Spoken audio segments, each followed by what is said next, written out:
Meus queridos irmãos, muito boa noite. Mais uma vez aqui estamos para realizar mais uma divulgação da doutrina espírita nas mídias sociais, ainda vivenciando esta quarentena que nos coloca fisicamente distantes uns dos outros, mas que ao mesmo tempo nos aproxima em sentimentos, em pensamentos.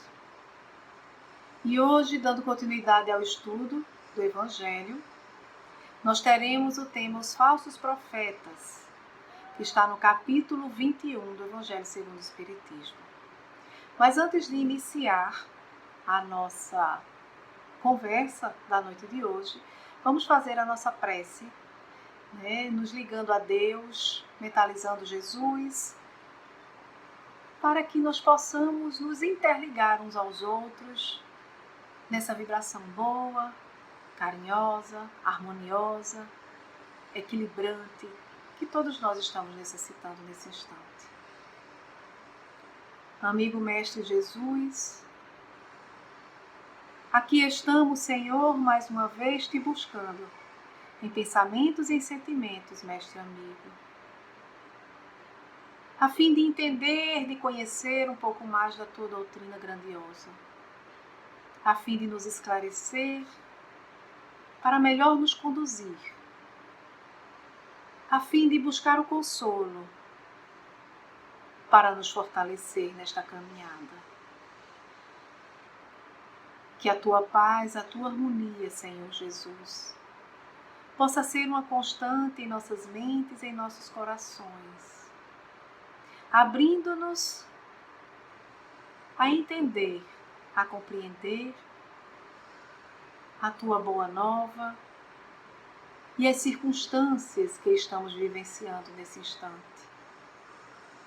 Ilumina-nos, Mestre, hoje e sempre. Graças a Deus. Pois bem, meus queridos irmãos, como falamos, o tema de hoje são os falsos profetas. E para ajudar a trabalhar essa ideia dos falsos profetas, nós vamos pedir permissão para fazer a leitura da parte evangélica que consta no livro de Mateus, no capítulo 7, no versículos de 15 a 20. E que diz o seguinte: guardai-vos dos falsos profetas, que vêm ter convosco cobertos de pele de ovelha e que por dentro são lobos rapazes. Conhecê-lo-eis pelos seus frutos. Podem colher-se uvas de espinheiros ou figos nas sarças? Assim, toda árvore boa produz bons frutos, e toda árvore má produz maus, e uma árvore má não pode produzir frutos bons. Toda árvore que não produz bons frutos será cortada e lançada ao fogo. Conhecê-la-eis, pois, pelos seus frutos. Nessa passagem, o Cristo fala dos falsos profetas. Nós poderíamos nos perguntar: quem eram esses profetas? E hoje? Será que hoje existem profetas? A quem o Cristo falava para ter cuidado com os profetas? Àqueles daquela época ou perdura para os dias atuais? E se existem hoje, quem são esses profetas?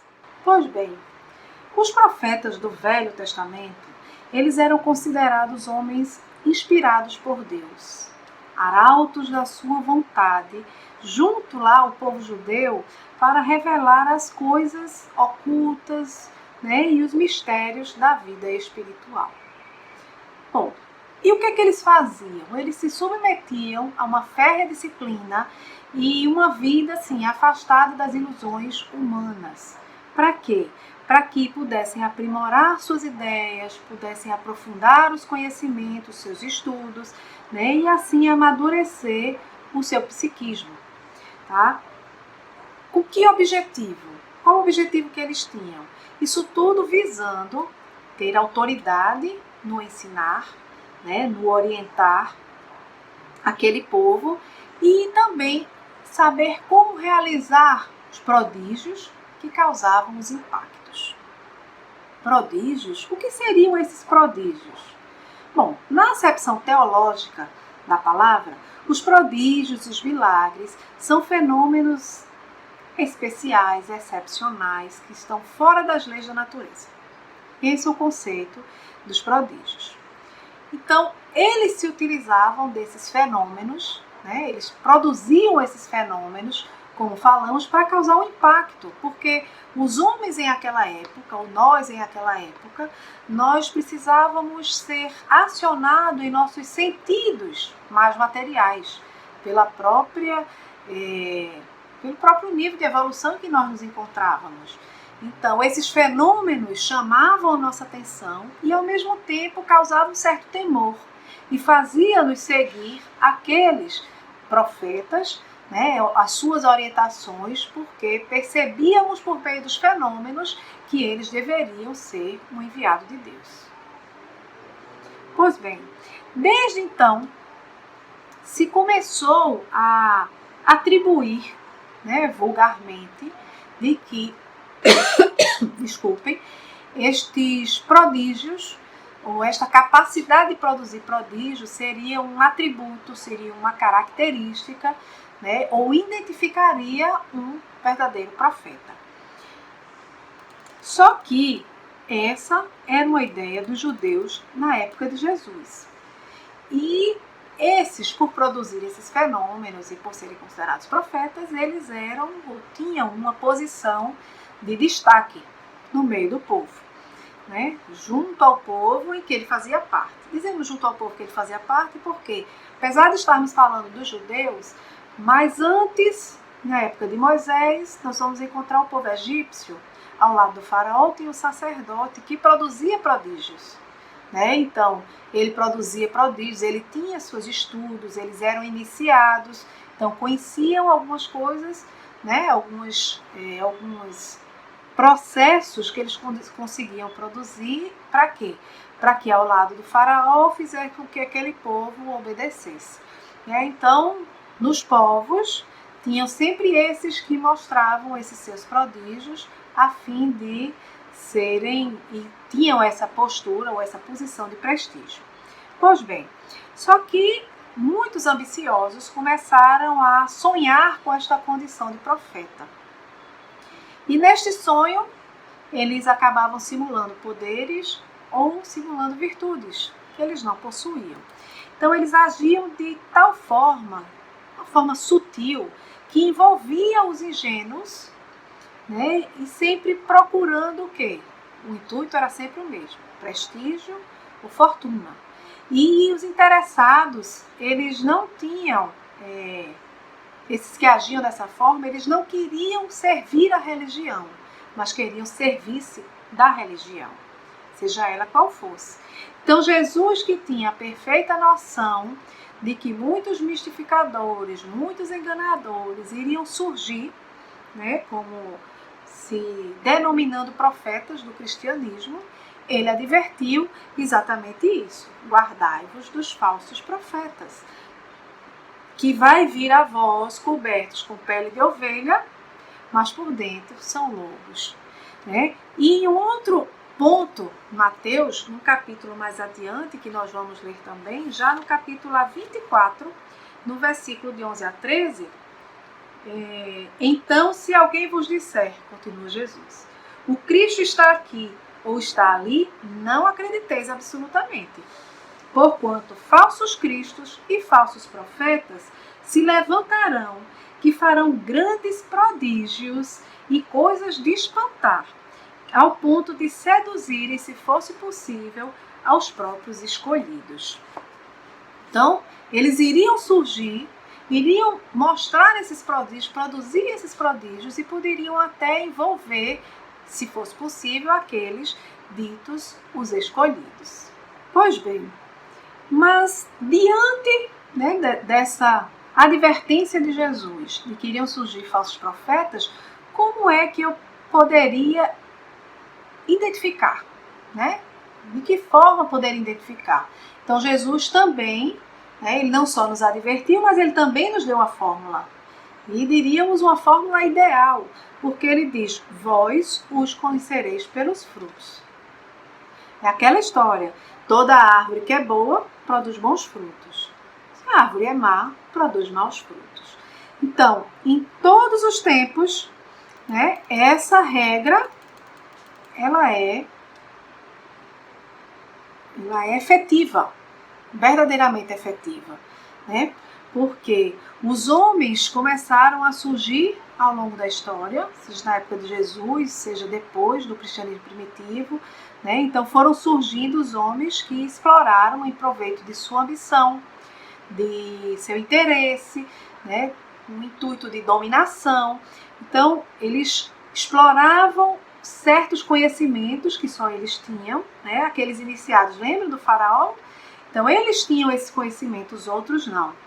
Então exploravam esses conhecimentos que tinham, que era restrito a ele ou um pequeno grupo, a fim de darem a si mesmo ou prestígio de sobre-humano, né? Ou mesmo de uma pretensa missão divina. Né? Então, se utilizava deste conhecimento para poder se posicionar, né, de uma postura de dominação, de ambição, para poder conduzir aquelas pessoas. Lógico que para aquele que é um ignorante, né, um ignorante que não tem conhecimento, o mesmo nível de conhecimento, todo fenômeno cuja causa é desconhecida, né? Eu não sei como ele foi produzido, eu não sei como ele aconteceu, então eu vou achar o quê? Que ele é miraculoso, né? Que ele é realmente um prodígio, né? Que ele é extraordinário, mas uma vez que eu começo a entender como aquilo se processa, começo a conhecer a causa daqueles fenômenos, o que é que vai acontecer? Eu vou, por mais que ele seja extraordinário, eu não vou vê-lo mais como algo inexplicável, né? Como algo sobrenatural. Eu vou vê-lo como algo que nada mais é do que a aplicação das próprias leis da natureza. Né? Então, se eu já começo a ter esse entendimento, né, à medida que os conhecimentos baseados na ciência, eles começam a ser difundidos, as pessoas começam a saber, a conhecer, então o crédito que aqueles que se dizem esses enviados, né, esses profetas, eles começam a ser exterminados. Né? E esse número de enganadores começa a diminuir, né, ao longo da história, à medida que os homens se esclarecem.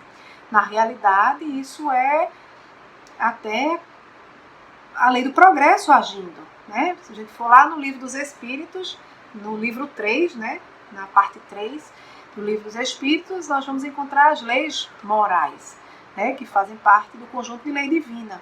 E dentre as leis morais, nós vamos encontrar a lei do progresso, onde os Espíritos nos dizem que ela está atuando sempre, a todo instante. Né? E aqueles que não quiserem ou não conseguirem acompanhar, eles são levados de roldão, porque o progresso ele precisa existir, ele precisa ser feito.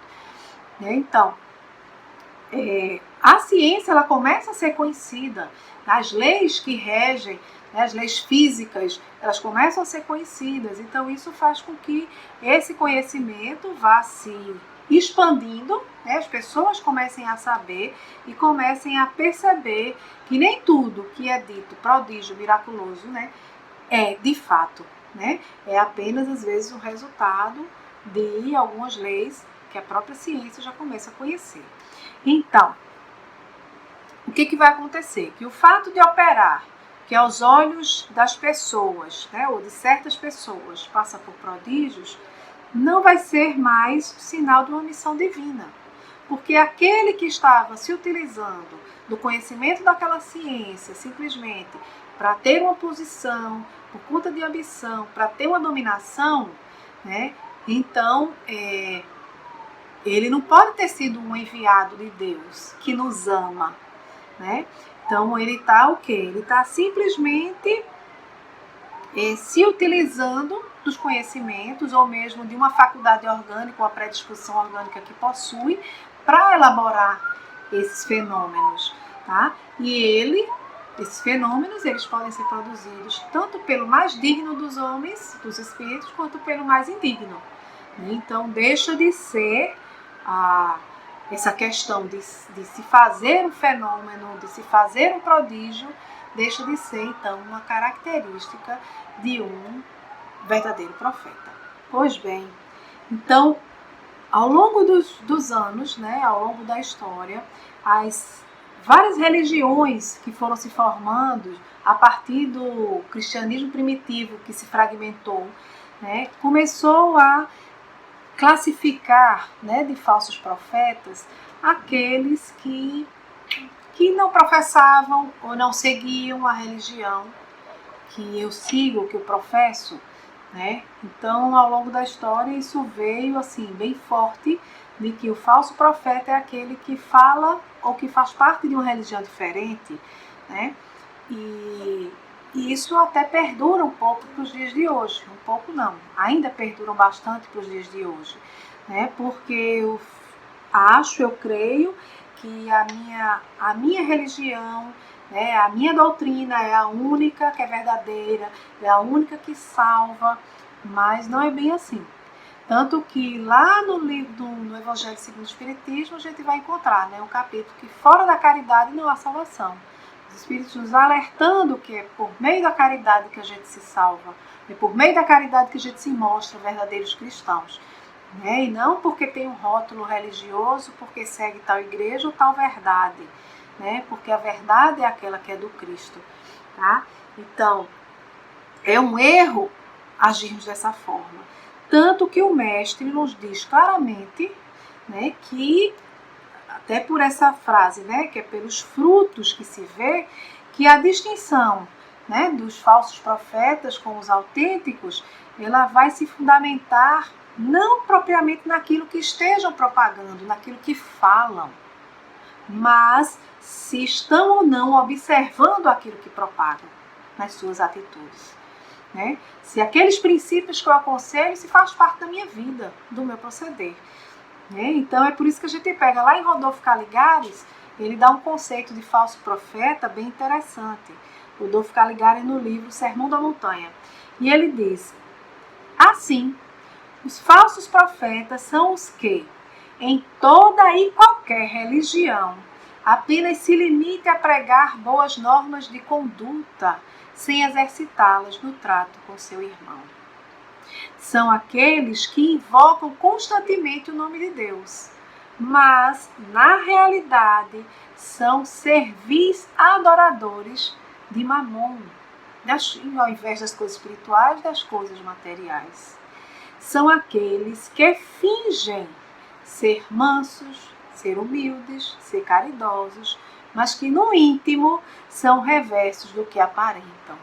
Aqueles que usam as máscaras, quantas vezes a gente não coloca a máscara para entrar na nossa instituição religiosa, para lidar com algumas pessoas, mas quando chega no nosso lar a gente tira a máscara e é o que a gente é, né? Mostrando ali ainda o nosso autoritarismo, né? A nossa grosseria, a nossa falta de amor, de tolerância, de renúncia. Então, se o Cristo nos é colocado, como nos dizem os Espíritos, na pergunta 625 do Livro dos Espíritos, o nosso guia e modelo a ser seguido, então olhemos para o Mestre. Quais os exemplos do Mestre? Se os exemplos dele exaltam a compreensão e o respeito à criatura humana, se a sua doutrina era de amor e bondade para com todos, de desprendimento dos bens materiais, né? Se ele demonstrava aquele sacrifício, um permanente espírito de sacrifício pelo seu próximo, então, logicamente, esses valores, eles precisam estar presentes ou precisa ser a identificação dos verdadeiros profetas. Então é por aí que a gente conhece o verdadeiro profeta. Ele está agindo conforme Cristo? Ele está seguindo Jesus?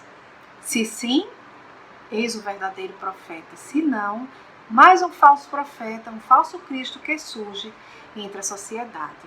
Então, a característica agora do verdadeiro profeta, ele vai ser reconhecido pelos caracteres mais sérios, do que produzir fenômenos e vai ser exclusivamente morais. Né? Então, para identificar se o fruto é bom ou mal, né? Então eu estou diante de alguém que se diz um profeta ou algum fato que ocorreu e eu preciso avaliar aquilo ali, saber se é bom ou se é mal aquele fruto. A gente precisa fazer uso de algo que é imperioso em nossas vidas, mas que nem sempre a gente utiliza de forma apropriada, que é discernimento. O discernimento. Que na época de Kardec chamava de bom senso. E, inclusive ele traz o título, né? Kardec, o bom senso encarnado. Porque foi o que ele mais se utilizou, foi do bom senso. Tá? Por quê? Porque para discernir bem, né, precisamos usar duas coisas que nós temos, a razão e o sentimento. E foi isso que Kardec utilizou. Quando deu início ao seu estudo, aqueles fenômenos, quando teve a notícia do acontecimento daqueles fenômenos, quando foi convidado a conhecê-los pessoalmente. Então, esse discernimento, ele exige que a razão tenha esse papel importante. Por quê? Porque vai exigir que nós pensemos, que nós analisemos, que nós verifiquemos, que nós questionemos, né? Então, todos esses passos que Kardec utilizou quando estudou os fenômenos, nós precisamos fazer também. Diante de um fenômeno, diante de um fato, ou diante de alguém que nos chega e nos fala algo que precisamos saber se vamos seguir ou não.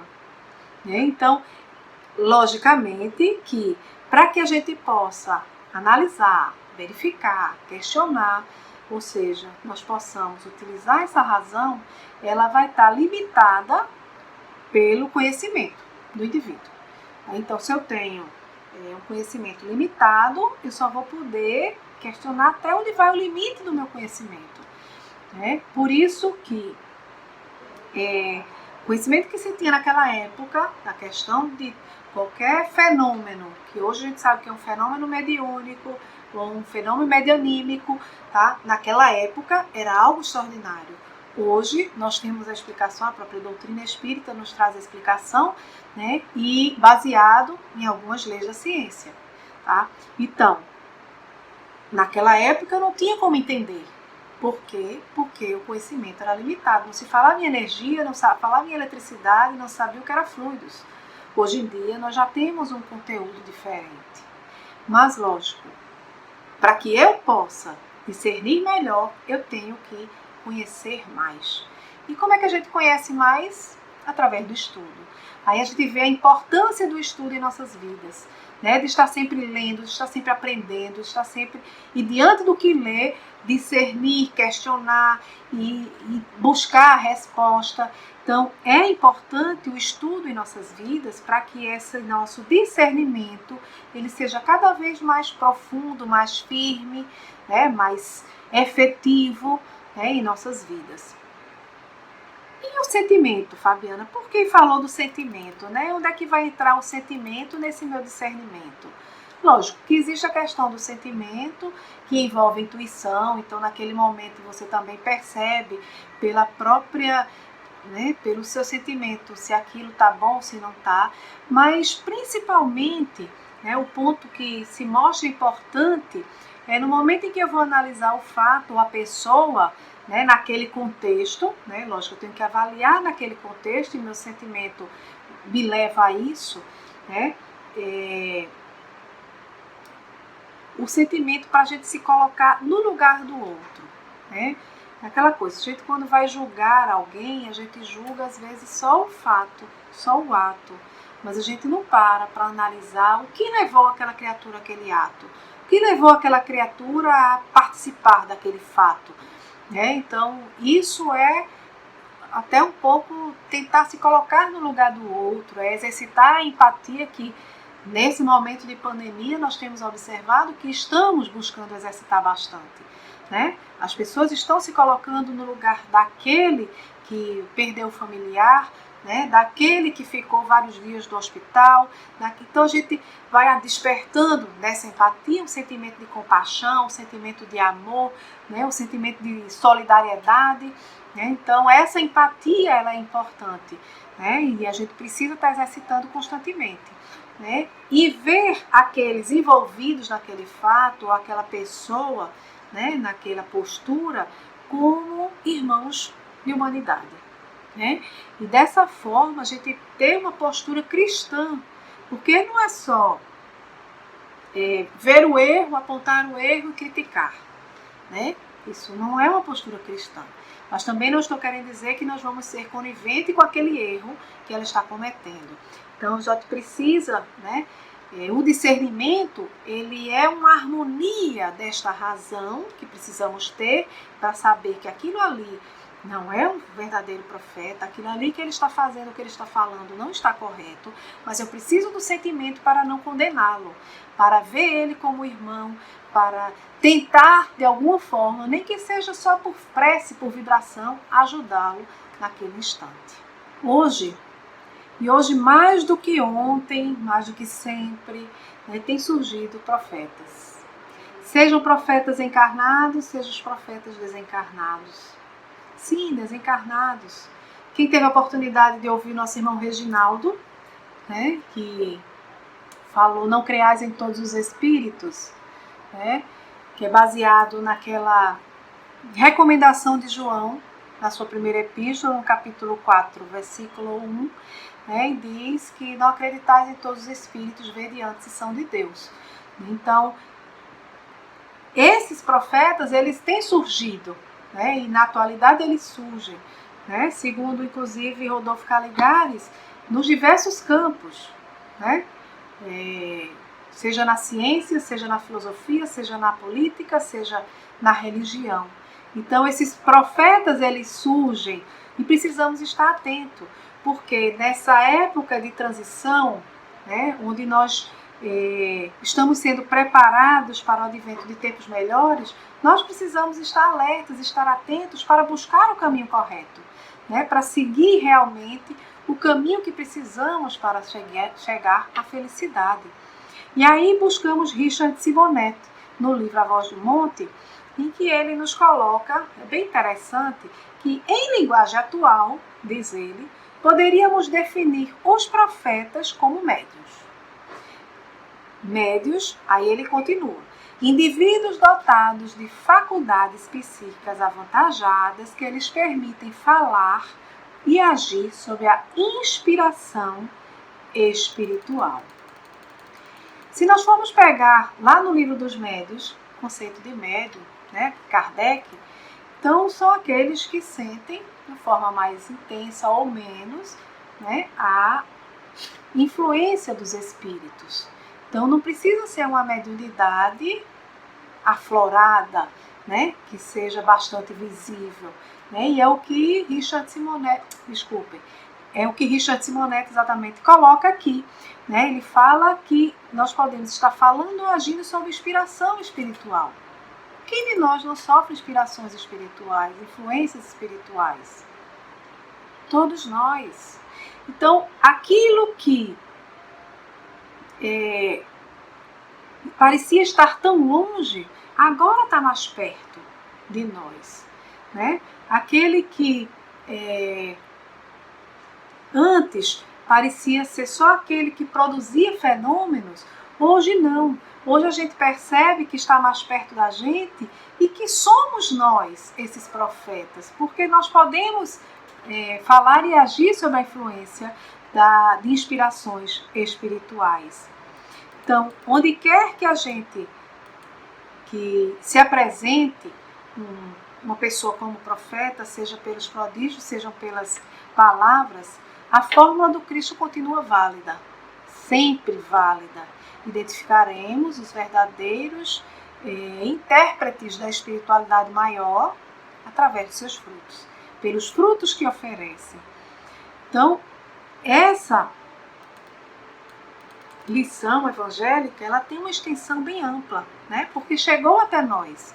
Então, de certa forma, sempre que nós decidimos fazer algo em favor do semelhante, nós estamos nos tornando profeta. Por quê? Porque vamos passar a uma condição de instrumentos de benfeitores espirituais. né? Então a gente vai ser instrumento de benfeitores espirituais. Eles vão nos inspirar, eles vão nos direcionar para que por nosso intermédio eles beneficiem os sofredores de todos os matizes. Então seremos profetas.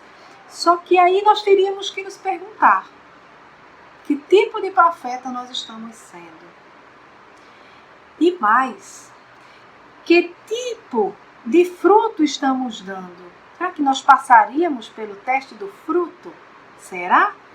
E aí nós chegaríamos talvez à conclusão, talvez poucos de nós, né? Porque o que nós fazemos constantemente é falar do Cristo. Sim, falamos muito do Cristo, mas às vezes nos situamos muito longe desse irmão amoroso, desse mestre maior. Nós ensinamos a sua moral, mas não exemplificamos, né? Nós exaltamos esse seu amor, mas falta senti-lo, falta cultivá-lo. E às vezes a gente interpreta até aqueles que estamos beneficiando, né, o comportamento alheio, por um prisma assim, bem limitado pelos nossos sentimentos. Então a gente enxerga um pedinte às vezes como um vagabundo que não quer nada com a vida.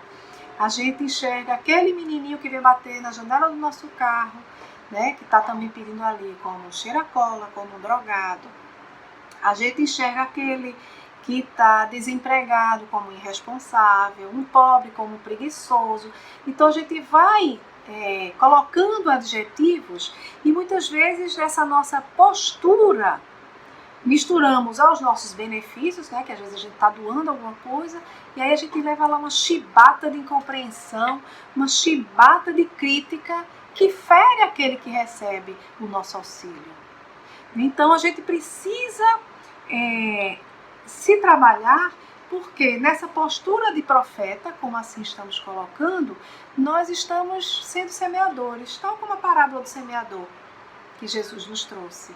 E nesse processo, às vezes nos tornamos até agressivos, porque queremos impor as nossas orientações, as nossas observações, e nesse processo a gente impõe aquele solo que às vezes não está preparado para que aquela semente germine e acabamos jogando a semeadura fora, né? Então temos que prestar atenção à forma como nós agimos, àquilo que estamos fazendo.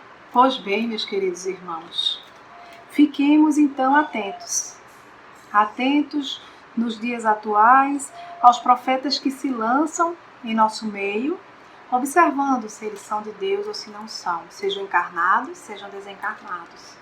Utilizar sempre o bom senso, o nosso discernimento para fazer essa verificação.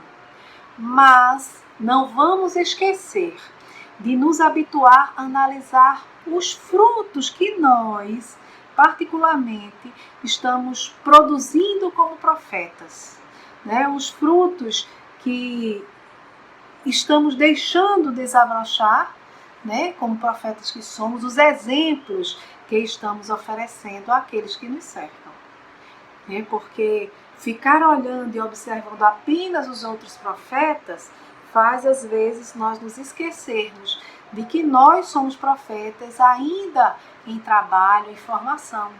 E é este observar que nos faz melhorar. Então, que precisamos, assim, agir com prudência, né? Precisamos ser conscientes de nossas responsabilidades. Responsabilidades de profetas e de discípulos do Cristo, discípulos de Jesus. Lembrando suas palavras, lá em João, no capítulo 13, no versículo 35. Meus discípulos serão conhecidos por muito se amarem. Amemo-nos, meus irmãos. Sejamos verdadeiros profetas, verdadeiros discípulos do Mestre Jesus. Muita paz para todos nós.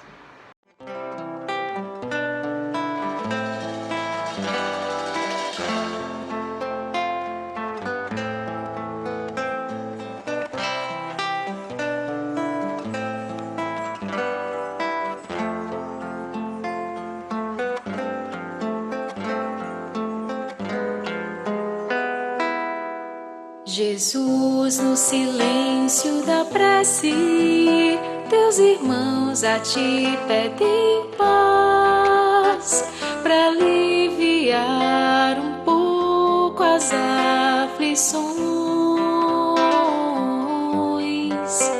Senhor, enxugai nosso pranto, precisamos do teu amor e sentir tua presença envolver nossos corações.